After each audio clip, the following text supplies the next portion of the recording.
Hey, want to know how to open a meeting with an icebreaker? Tip number one, don't call it an icebreaker. Icebreakers give people hives. They're also a giant ship that actually breaks through ice. I've got a new phrase for you and some specific ideas that will help you break the ice. So if you are thinking about, oh my goodness, how in the world am I going to meaningfully connect people and not do something cheesy? This is the video for you. Let's get into it.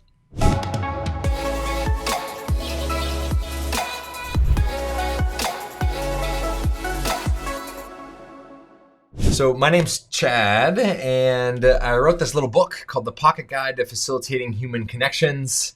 It's a little itty bitty book with a whole bunch of icebreaker team development ideas. And then my co-founder, Will, and I put together this book called Ask Powerful Questions, Create Conversations That Matter. And I used to teach team development facilitation at Penn State University.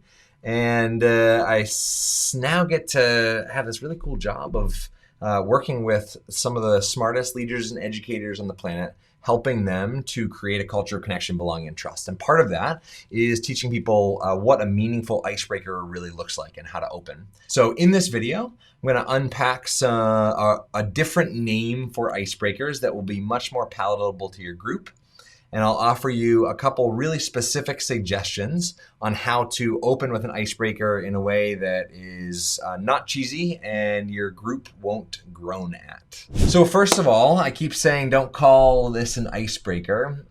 I would invite you to relabel it as connection before content. It's a really, really powerful phrase, and the entire idea behind it is that connection before content goes beyond what an icebreaker does. Connection before content does connect people to each other, which an icebreaker should do, a good one anyway.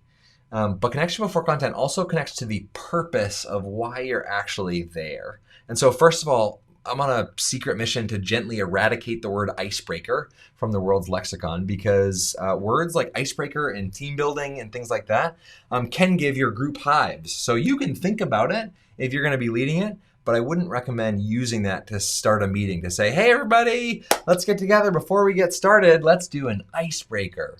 Because immediately you're going to turn some people off. You may turn some people on, but probably the majority are going to be like, as opposed to connection before content has this more intentional framing, more intentional idea. The second idea that I'll share with you is an invitation to do something that creates shielded discussion. So this is something that one of my favorite facilitators named Jen Stanchfield calls shielded discussion. It's the idea that using some sort of a prompt or prop in between you and the other person to create this shield of, oh, I said it because the card allowed me to. I said it because the facilitator allowed me to.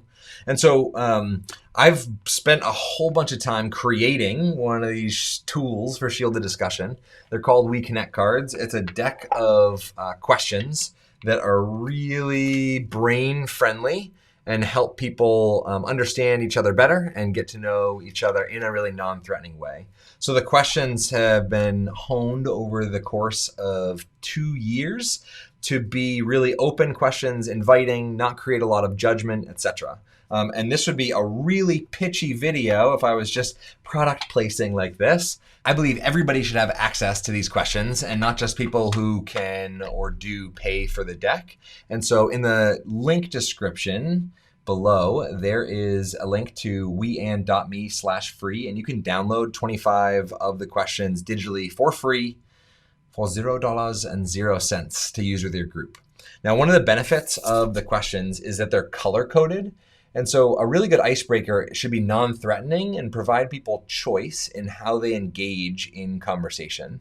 And so as you're thinking about this, giving people the option of choosing a blue card, purple card, or green card is a really useful tool to be able to actually break the ice in a way that's at everybody's comfort level. So you may have somebody who's gung-ho ready for a blue question, and you might have somebody else who's happy to just kind of answer a green question. So you can, if you're going to use them digitally in a virtual meeting, you can invite people, you can send people the link to the virtual cards, invite people to choose a question they want to answer, and then go around the room and share. so much more powerful than you giving a question to the group as the leader, where there's like a little power dynamic. So much better than you giving a question and kind of making everybody answer the question. Icebreakers ideally shouldn't make anybody do anything. It should create an invitation that people are like, yeah, that's actually kind of cool. So there's a couple framings to help you open with an icebreaker. What I'd love to do is give you one of my absolute all-time favorite prompts that is good in just about every single scenario, and it's a fill-in-the-blank question. And the reason it's good in every scenario is because you can invite your group, or you can fill in the blank to meet your context. So take this question right here, write it down on a sticky note, put it somewhere where you're not going to forget it. What is one of your favorite stories about blank? Camping, work, kids, fill in that blank with basically anything, and it immediately invites the group to share a story. And there is something psychologically when we start sharing stories, people all of a sudden tune in. We're all of a sudden really interested in listening to what is going on.